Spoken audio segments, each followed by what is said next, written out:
부두교는 아프리카의 민속 신앙과 기독교 요소가 결합된 종교로 주로 아이티를 중심으로 발전했습니다.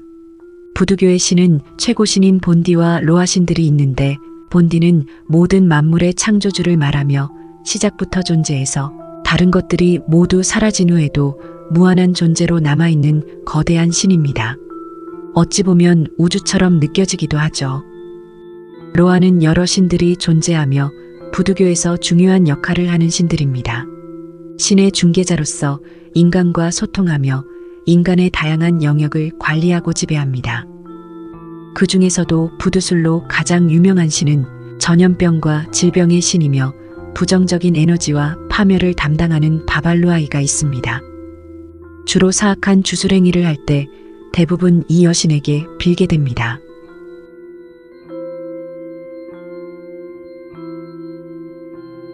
부두교에서도 널리 알려져 있는 아이티 부두교는 아프리카의 부두와 기독교의 영향을 받은 복합적인 신앙 체계를 갖고 있습니다. 부두교 하면 떠오르는 것은 주로 주술 저주 인형 흑마법 등을 연상하지만, 초기의 부두교는 조상의 영혼과 수호신을 숭배하는 의식이었습니다. 영적인 세계를 중요하게 생각하며 음악과 춤, 노래와 제물들이 포함되었죠.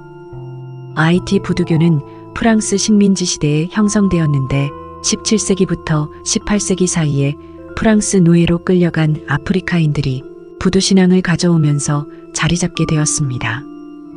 그 후 프랑스의 기독교 개종 정책으로 인해 가톨릭과 전통 부두교가 결합하여 독특한 형태를 취하게 되었고, 이후 아이티 정부는 부두술을 금지하는 법률을 여러 차례 시행했지만, 부두교가 고위층 엘리트부터 일반 시민까지 광범위하게 전파되어 법을 시행하는 것이 어려워졌습니다.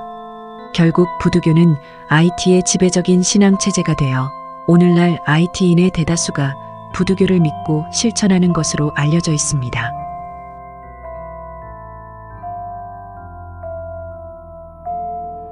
아라비아의 구울이나 이집트의 미라, 유대 전설의 골렘처럼 초자연적 존재인 좀비는 소설이나 영화 같은 공포 장르에서 자주 다뤄지는데, 아이티 섬에서는 부두교와 깊게 연관된 곳에서 실제 좀비를 만날 수 있습니다.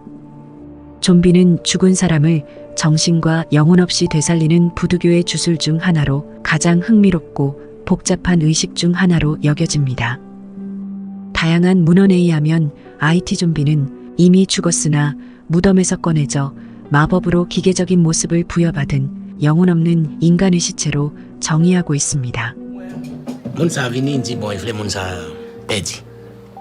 Devoir moi c'est côté mchita pour me faire devoir. Le ba mbisa dessous. 17세기부터 부두교에서 믿고 있는 좀비 신화는 아프리카 노예들이 프랑스 식민지인 아이티로 이주한 후 시작되었습니다. 노예들은 매우 혹독한 조건 속에서 인간 취급을 받지 못한 채 강제 노동에 시달렸는데, 그 결과로 끌려온 노예 절반이 고통스러운 생활을 견디지 못하고 죽음을 맞이했습니다.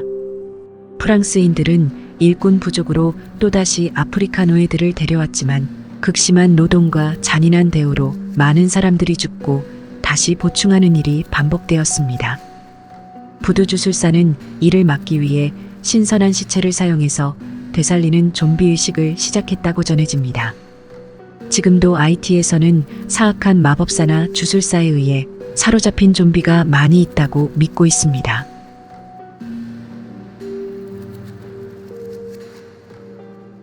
아이티에서 부두교 주술사를 칭하는 보코르들은 좀비를 만들고 통제할 수 있는 힘을 가지고 있습니다. 사용되는 정확한 방법과 혼합물은 보코르마다 다르지만, 일반적으로 사용하는 방법은 다음과 같이 설명합니다. 보통 좀비화 방식은 부두 인형과 함께 희생자의 혈액과 머리카락이 사용되지만, 아이티 방식에는 신비한 약초, 인간 유해, 동물 부위로 만든 세심하게 준비된 혼합물이 포함됩니다. 이 혼합물을 투여하는 방법은 섭취하거나 주사 또는 뿌리게 됩니다. 혼합물 중에는 복어에 독이 쓰이는데 마비와 사망을 일으켜 죽음 직전까지 가게 됩니다. 일단 주술사가 혼합물을 만들어 피해자에게 투여하면 신체의 효과가 나타나기 시작하는데 놀라울 정도로 피해자는 움직임 없이 매우 약한 심장 박동을 보여 몇 분 안에 호흡이 급격하게 줄어들며 죽은 것처럼 보입니다. 이 상태에 있는 동안 피해자는 여전히 주변 상황을 인식하고 있지만 표현할 방법이 없습니다. 피해자는 일단 병원으로 이송돼 사망 판정을 받고 나서 생명이 없어 보이는 육신은 곧바로 무덤에 묻힙니다. 냉장시설이 부족한 IT는 날씨가 매우 무더운 편이라서 시신이 빠르게 부패하기 때문에 곧바로 묻는다고 합니다. 시신이 묻히면 몇 시간 후에 부두 주술사가 나타나 시신을 파냅니다. 그렇지 않으면 피해자가 질식으로 진짜 사망할 수 있기 때문입니다. 파내진 피해자는 주술사가 영혼을 다시 불러들이는 부두의식을 수행합니다. 주술사는 육신이 무덤에서 꺼내진 후 빠르게 의식을 해야 하는데 육신 위에 떠있는 영혼을 포획하거나 죽음의 문턱까지 간 영혼을 십자가 형태로 독을 뿌려 다시 불러들이는 초자연적인 주술을 사용한다고 합니다. 의식이 끝나면 주술사는 피해자의 영혼을 작은 점토 항아리에 담아서 피해자의 옷 조각으로 싼 다음 안전하게 보관합니다. 하루나 이틀 후에 주술사는 피해자를 소생시키고 순종적으로 만드는 좀비 오일이라고 불리는 환각 혼합물을 투여하여 부활시킵니다. 이 과정 이후 좀비는 말을 할 수 없고 기억도 없으며 더 이상 과거의 인간과 완전히 다른 형태로 변하게 됩니다. 이렇게 만들어진 좀비는 쉽게 통제가 가능해져 주술사는 농장과 건설 작업의 노예로 사용할 수 있게 됩니다. 좀비는 그들을 만든 주술사의 지배를 받으며 주술사가 죽을 때까지 노예로 일하다가 주술사가 죽고 나면 고향이나 무덤으로 돌아가 안식합니다. 좀비를 다시 소생시키는 방법은 좀비에게 소금을 먹이는 것입니다. 소금을 먹이면 감각이 회복되고 성격이 회복된다고 알려져 있습니다. 그렇게 되면 좀비는 자신을 만든 주술사를 공격하거나 안식을 위해 매장지로 돌아가게 됩니다. 이 같은 좀비와 의식은 일반적으로 물리적인 과정처럼 보이지만 의식에는 심리적인 것과 영적인 과정이 포함되어 있습니다. 피해자가 산채로 묻힌 후 좀비로서 부활하는 과정은 정신병적 상태와 관련짓고 있습니다. 피해자는 마약으로 인한 정신적인 문제, 생매장으로 인한 정신적 고통, 또 그들이 속한 문화 속에서 좀비에 대한 강한 믿음이 함께 작용해 자신이 좀비가 되었다고 믿는 자아의식을 만들었을 수도 있습니다. 이 모든 것은 피해자의 인식과 행동을 통제하는 심리적 측면이 작용했을 것입니다. IT에서는 실제로 좀비에 대한 믿음이 그들을 좀비로 인식하고 경험하는데 큰 영향을 줍니다. 좀비가 된 피해자가 방송에 보도되면서 국제적으로 화제가 된 일이 있었는데 1980년 안젤리나란 여성이 IT 레스테레의 노천 시장을 걷다가 기절할 뻔했습니다. 군중 사이로 비틀거리며 걸어가는 텅 빈 눈의 오빠 클레르비우스를 발견했기 때문입니다. 오빠는 18년 전에 분명히 죽은 사람이었습니다. 1962년에 클레르비우스는 열과 몸살을 호소하며 데자르딘에 있는 알베르트 슈바이처 병원에 입원했습니다. 2명의 미국인 의사가 그에게 저혈압과 호흡기 질환, 폐부종 등을 진단했고 점점 상태가 악화되면서 몸 전체가 따끔거리고 입술이 파랗게 변했습니다. 결국 그는 병원에 입원한 지 며칠 만에 사망 선고를 받았습니다. 동생 안젤리나와 가족들은 그의 사망을 확인한 후 다음날 땅에 묻었습니다. 그런데 18년이 지나서 살아 돌아온 오빠 클레르비우스는 이렇게 말했습니다. 병원에서 본인이 움직이거나 말할 수는 없었지만 의사들이 사망했다고 얘기하는 걸 전부 들었고 시트가 얼굴 위로 덮이고 그를 관해봉인해 묘지에 묻을 때까지를 모두 인식하고 있었다는 것이었습니다. 그의 가족이 묘지를 떠나자 부두교 주술사가 자기를 데려가 노예로 부활시킨 후 일을 시켰다고 말했습니다. 그는 주술사의 명령에만 복종할 수 있었고 그 어떤 생각이나 행동을 할 수 없었다고 합니다. 클레르비우스는 몇 년 동안 좀비 노예로 잡혀 있다가 주술사가 사망하자 자신이 죽은 고향으로 되돌아왔습니다.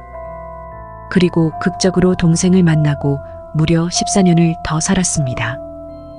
이런 사건은 실제로 일어나고 있으며 클레르비우스가 최초도 아니었습니다. IT 시골 지역에선 영혼이 빠져나간 듯 걸어다니는 사람들이 많이 발견되어 실제로 해마다 수많은 좀비 목격이 신고되고 있다고 합니다.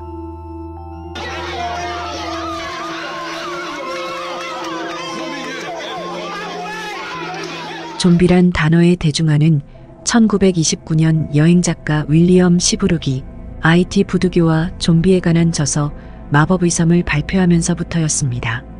일부 학자들은 이 책이 1932년 고전 공포 영화 화이트 좀비의 기초라고 믿고 있으며 나는 좀비와 함께 걸었다와 살아있는 시체들의 밤과 같은 영화에 영감을 준 것으로 알려져 있습니다. IT의 좀비 현상은 오랜 역사와 신화적 배경과 좀비에 대한 믿음으로 현대적인 좀비 현상에 영향을 미친 것으로 보이지만 모든 걸 과학적으로 설명할 수 있을까요? 좀비에 관한 흥미로운 정보나 이야기를 알고 있다면 댓글로 남겨주세요.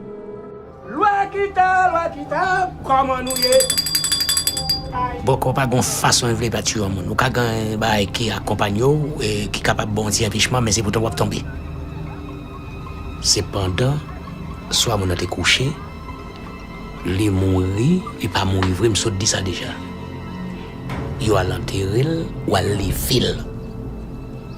Ou gen doit gagner, c'est magasin gagne. Ou bien c'est terre on gagne pour travail. Mon ka vu pas chambre gen force ça. Ou même si vous fatigué, trop fatigué, faut arriver coucher, mais pas pour coucher, c'est si.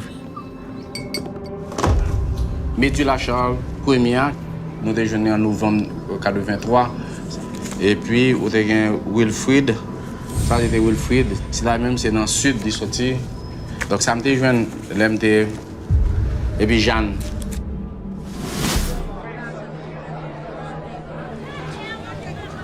Vinil, c'est tout mon pays à net qui couvre, qui reconnaît, il était mort.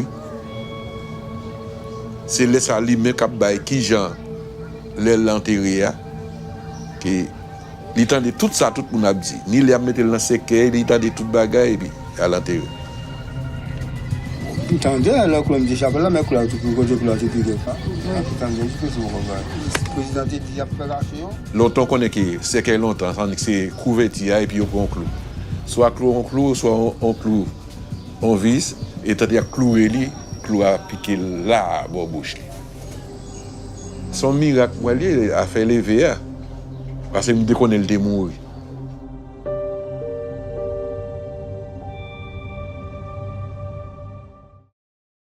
시청해 주셔서 감사합니다.